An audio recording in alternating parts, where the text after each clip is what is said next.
Thank you, Mr. President. You know, for more than 60 years, Congress has passed the NDAA to ensure our armed forces are able to keep up and keep America safe. The Armed Services Committee agreed on a robust bipartisan bill in June of this year. What I don't understand is why it took 6 months to schedule a vote on this critical bill for our national security. Waiting until the last minute to pass the NDAA is playing a game of chicken with our national security and with American service members. It puts them in harm's way. I know most of my Democrat colleagues in both the House and the Senate did not control the timing of this bill, but Senator Schumer did. And he decided to wait so long that our chairman and ranking member were forced to conference the bill prior to it coming to the Senate floor. So let's not wait until December 2023 to get the NDAA on the floor.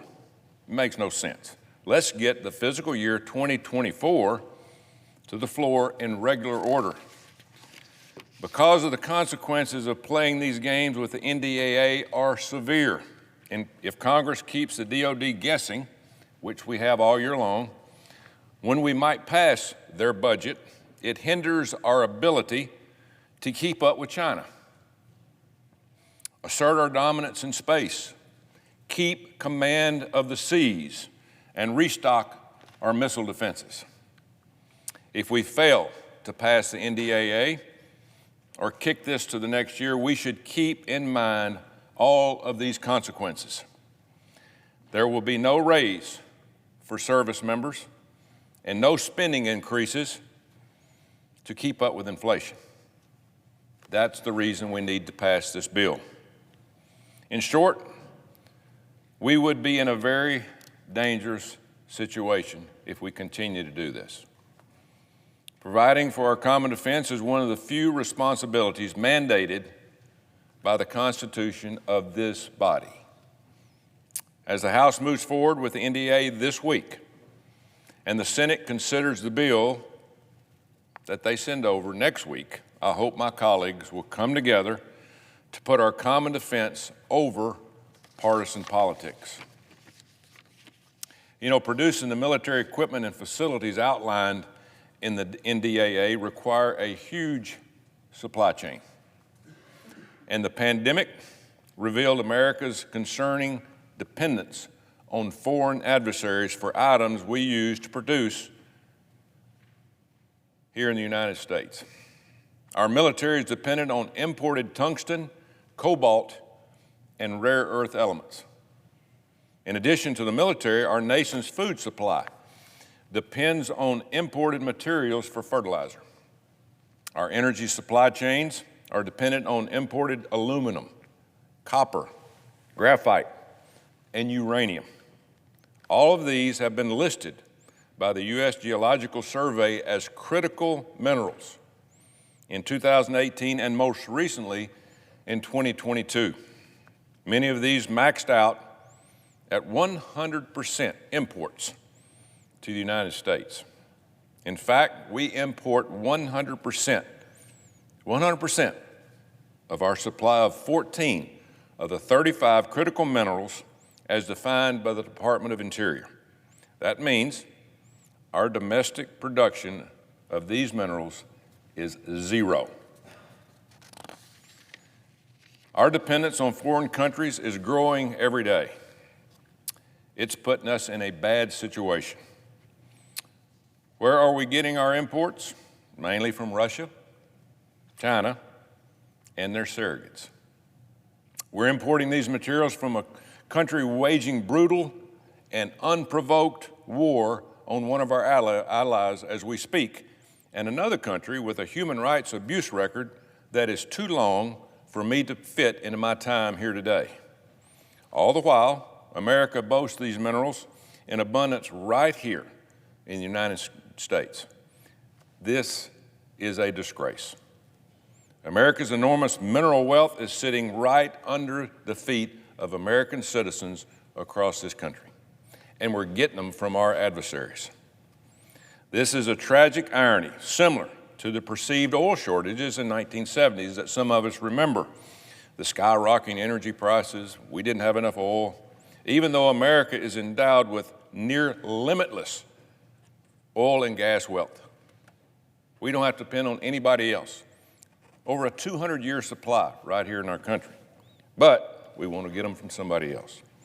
It's a self-inflicted crisis, and we're in the same boat with these critical minerals that I just got through talking about. We are in a tough situation that's getting worse every day.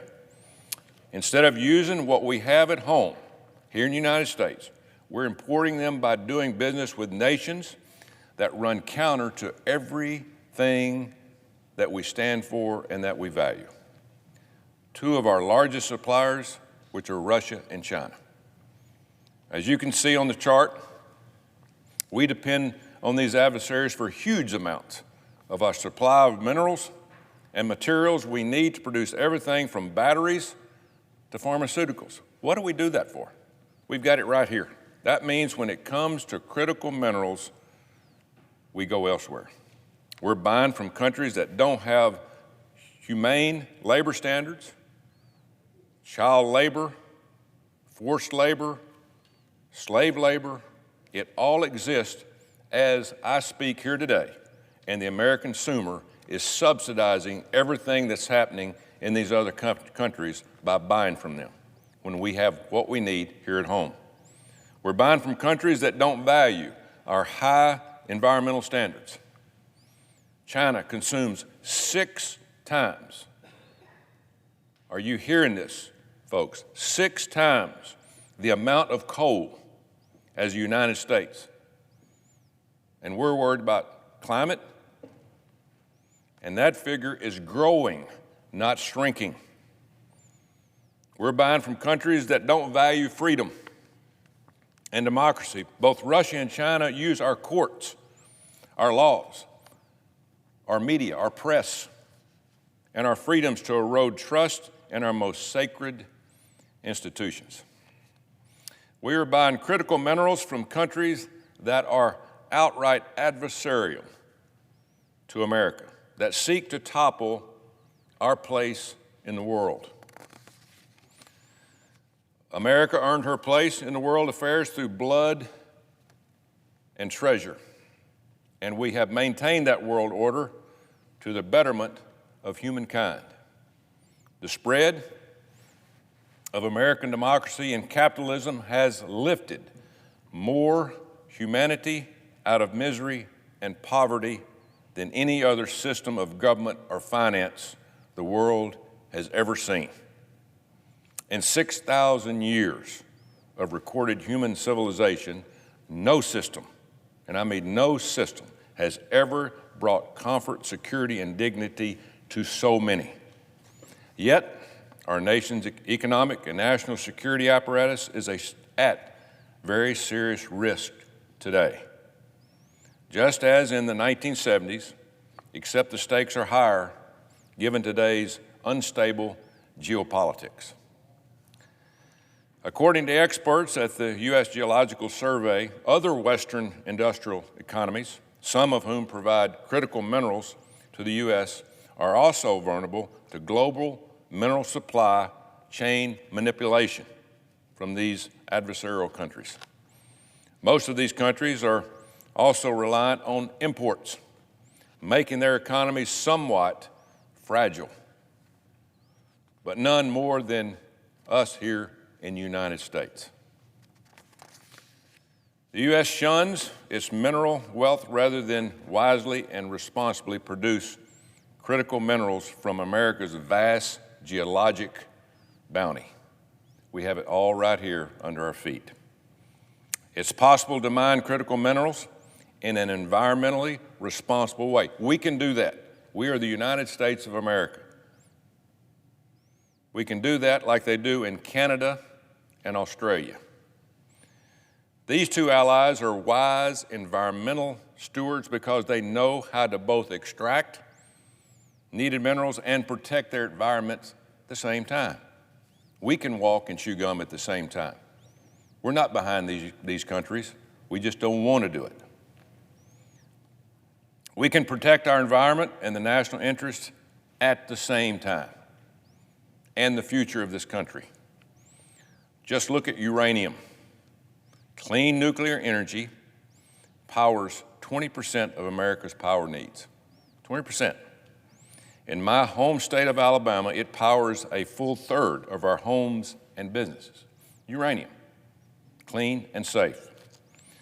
Uranium powers our aircraft carriers and submarines fleets, keeping America and allies safe.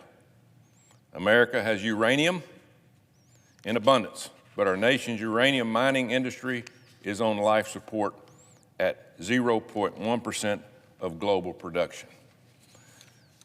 We as a nation are better than this. We as a nation act like that we want to protect what we have because we don't know how to extract what we have. We want to use other people's. And as a country, we don't mind working with our allies. But why would we put the lives of 330 American citizens at risk because we don't want to use what we have, that we want to use and subsidize these other countries that want to put us in harm's way every day? Mr. President, I yield the floor.